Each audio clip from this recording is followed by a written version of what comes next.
Hello all and welcome to Dennis class third day of short scene JDAs.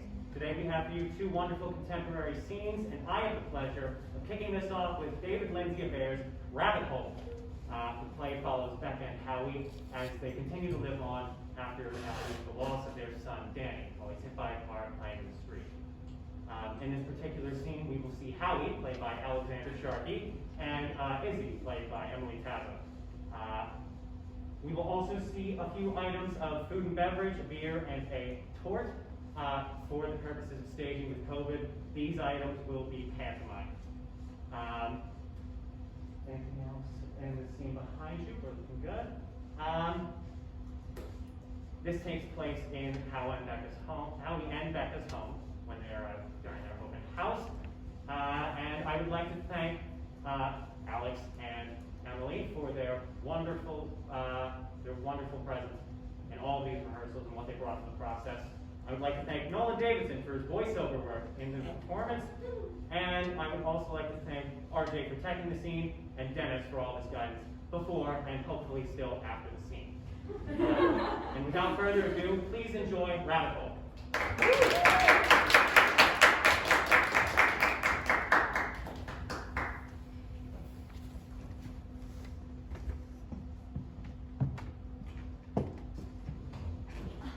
They were weird, huh? The last couple? The way they kept opening everything, the cabinets and closets. Well, it's an open house. It was still kind of nervy. I'd never do something like that. Strangers strolling through, came under my bed. Well, that's what you gotta do when you sell a house. Well, lucky for me, I'll never own a house then. Now, what is this? Pie? It's a tort. Is it good? Yeah, it's good. We done? 15 minutes. We're supposed to go to 4. How many did you get anyway? Okay, well, not many. No serious fires. Maybe the German, though, it's hard to tell. Is that what he was?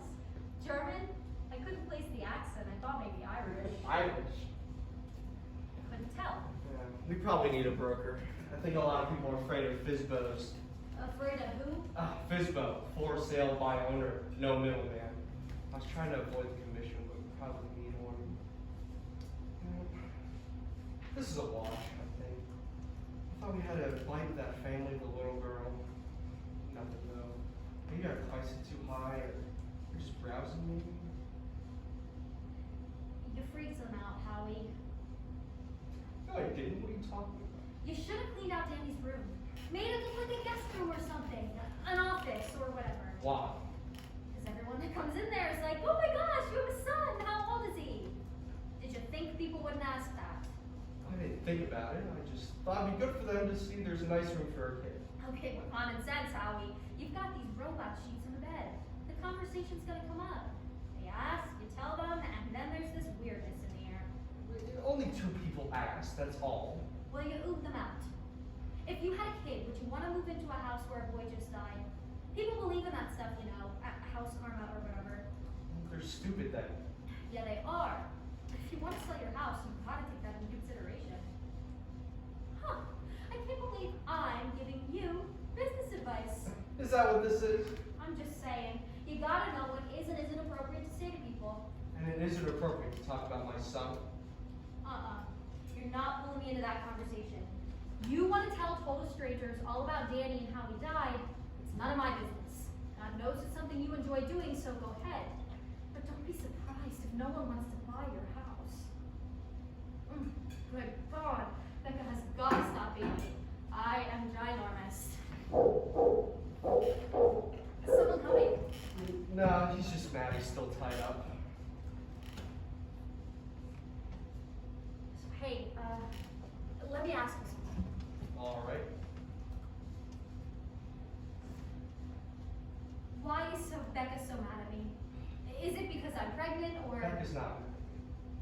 Then why does she act so pissed at me sometimes? I don't know. You should ask her. I can't. Why not? Because that'll only make her more pissed. Oh, yeah, probably. Is it because she blames me?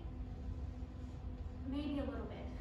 God, Because if I hadn't called a bitch about Mom, then she wouldn't have left Danny to run into 10 months later and you're asking me this? I don't know. No, Izzy. No, nobody blames you. Okay. So it's just the honestly, I don't think Becca's mood has anything to do with you. She thinks I can't do it, right? I'm not cut out to be a good mother.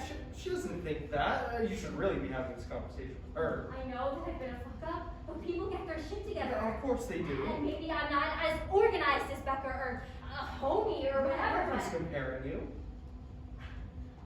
Really? Because that'd be a first. Everyone's excited about the baby is, but you gotta understand that there's other stuff going on around here. I'm not talking about other stuff. I'm talking about me being a capable person who can raise a child and look after it and protect it. You know, I resent the feeling that I get from her and from you too sometimes, honestly, that I don't deserve the baby or that I'm not smart enough or mature enough or something to take care of it. I mean, my God, if my mother could do it, how hard could it be? You'd be surprised. Look, hey, I didn't mean... I just want to feel like you guys have some faith in me because I'm up to it. Great, I hope you are. And you hope. Thanks, Howie. I don't know where you want this conversation to go, Izzy. And I really don't know why you're having it with me. Fuck it, nobody's coming. Are you mad? No. You seem mad. I'm just getting a beer. You want one? No, I don't want beer. God.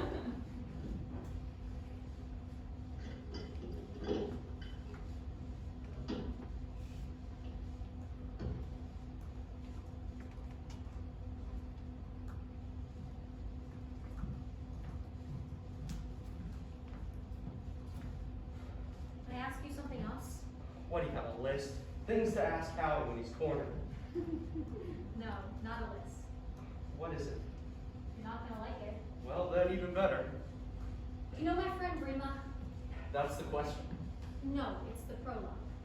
You know how some books have a prologue? Yeah, I'm familiar with the concept. It's Rima. Do you remember her? Not really. I brought her to that barbecue like 2 years ago. Curly hair, kind of chubby. Okay, I'll take your word for it. Well, Rima works at Calderone's in New Rochelle. Do you know that restaurant? Yeah.